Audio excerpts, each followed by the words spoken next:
Muy buenos días, alumnos, ¿cómo están? Hoy vamos a trabajar con nuestro libro Santillana. Antes de comenzar, les recuerdo que pueden poner pausa en el video para poder trabajar tranquilo y así poder ir haciendo consigna por consigna.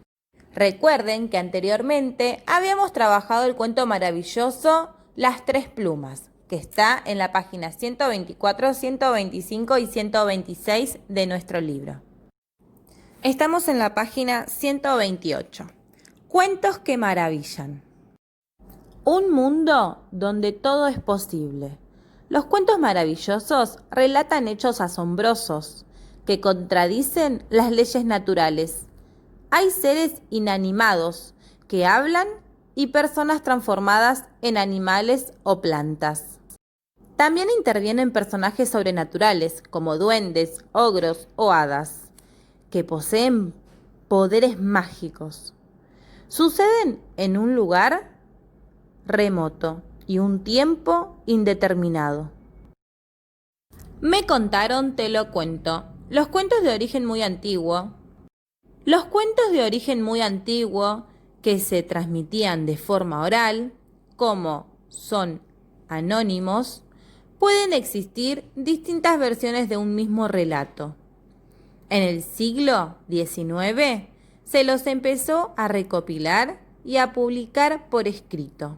Y a partir del siglo XX circulan también por el cine y la televisión. Como por ejemplo el cuento de la Cenicienta o el cuento de la Bella y la Bestia. Continuamos leyendo debajo. Personajes que ayudan a crecer. Los cuentos maravillosos transmiten valores. Cuando dice transmiten valores, se refieren a distintos valores. El valor de la amistad, el valor del respeto, el valor de la libertad, de la justicia, de la tolerancia, la paz, la lealtad, la responsabilidad y la honestidad. Para ser buena persona, siempre hay que tener en cuenta estos valores, no te olvides. Continuamos con la lectura. En ese mundo, los buenos reciben su recompensa y los malvados un castigo. Los protagonistas suelen recibir auxilio de ayudantes sobrenaturales, como un hada o un duende. También tienen oponentes, un lobo, un ogro, que finalmente resultan derrotados. En la imagen que podemos ver hay un claro ejemplo: Caperucita y el lobo feroz. Este cuento me trae muchos recuerdos de mi infancia y estoy segurísima que a ustedes también. Ahora lo que tienen que hacer es releer y analizar todo lo que leímos para poder responder la consigna A y la B. ¿Qué hechos y elementos sobrenaturales hay en el cuento Las Tres Plumas? B. ¿Qué rol cumple la rana? Para poder responder, tenés que leer de nuevo el cuento de Las Tres Plumas. Conversen. ¿Qué características del príncipe del cuento se consideran virtudes?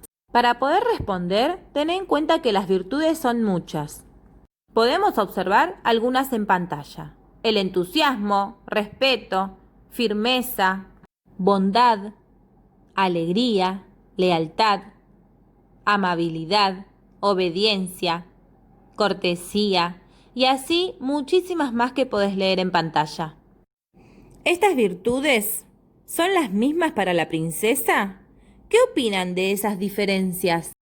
Continuamos trabajando con la página 129. Las partes de una narración.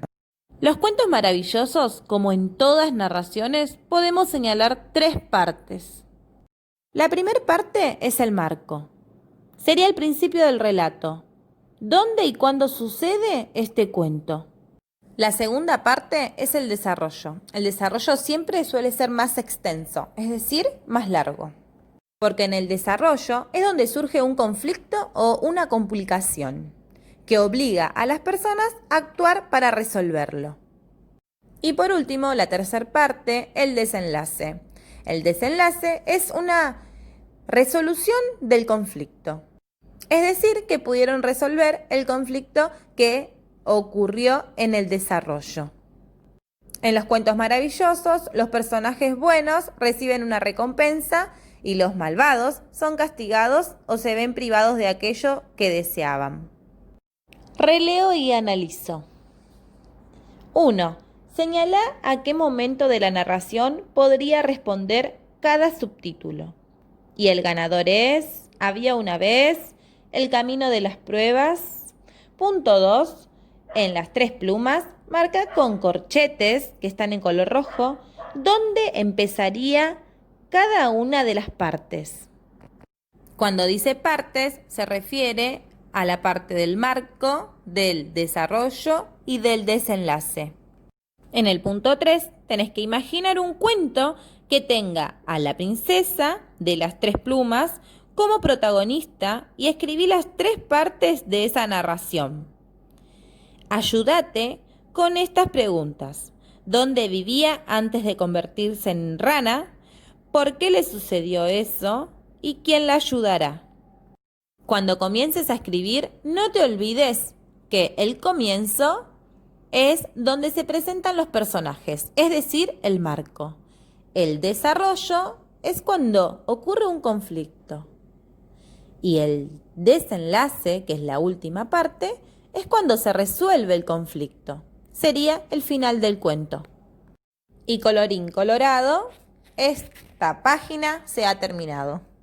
Comenzamos a trabajar con la página 130. La oración, el párrafo y el texto. El texto está formado por párrafos y los párrafos están formados por oraciones. Las oraciones están formadas por palabras y las palabras están formadas por letras. Lo que podemos observar es un caldero. En este caldero se mezclaron todas las palabras que sirven para formar 5 oraciones. ¿Te animás a armarlas sin dejar ninguna fuera? Recordá que las oraciones empiezan con mayúscula y terminan con un punto final. Punto número 2. Enumerar las 5 oraciones para que formen el principio de un cuento. Cuando escribimos, empleamos oraciones, que son conjuntos de palabras, que tienen un sentido y expresan algo. Tienen un sentido porque están ordenadas para poder tener ese sentido, para poder expresar algo, una idea, un hecho, un sentimiento. Algunas pueden llevar signos expresivos, que son los signos de interrogación, de exclamación, puntos suspensivos, para reforzar su significado. Un conjunto de oraciones forma un párrafo. Para distinguir un párrafo de otro, usamos la sangría, es decir, un pequeño espacio antes de la primera oración. El texto está formado por una serie de párrafos que desarrollan el mismo tema en forma lógica y ordenada. Ahora escribo. Copia las oraciones ordenadas en un párrafo en tu carpeta. No te olvides de dejar sangría. En el punto B, imagina que el primero de los príncipes intenta conquistar a la princesa rusa. Escribí un párrafo que responda a estas preguntas. ¿Cómo se llama el personaje? ¿Cuáles son sus características? ¿Qué hizo para conquistar a la princesa? ¿Y qué resultados obtuvo? Elegí alguna palabra o expresión que conecte los 2 párrafos. Por ejemplo, entonces llegó hasta allí el príncipe. B. Podés agregar también su relato dibujado con foto o collage. Releo y analizo. 4. En cada uno de estos párrafos hay oraciones intrusas. Tenés que subrayarlas. Para saber cuáles son las intrusas, tenés que leer con mucha atención.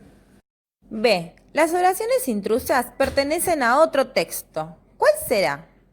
En el punto C, tenés que pensar una oración que pueda funcionar como título del texto y anotala en la línea. Recordá que los títulos son oraciones que no llevan punto final. Espero que les haya gustado este video y recuerden que siempre están en mi corazón.